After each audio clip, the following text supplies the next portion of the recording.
τρώγεται.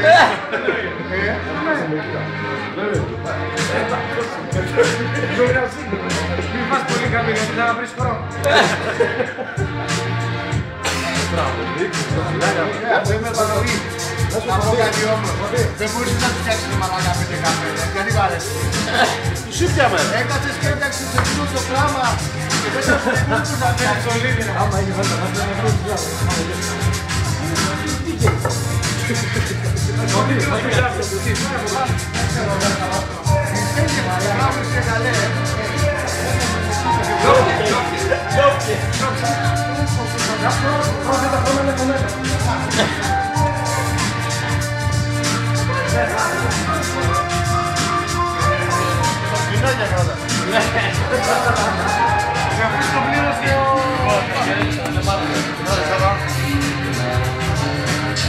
Δηλαδή δεν μπροστάω τίποτα.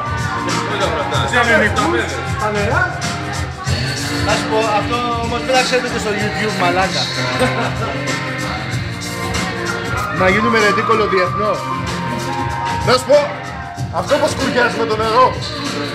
Μην πιεις νερό. Μην πιεις νερό μετά από αυτό. Είναι ένα μήνυο. Είναι μηνιό. Κάτι γράφει, Βερνίκη, κάτι γράφει. Είναι αυτό που πέρασαν τα σύνθετα της κάτα.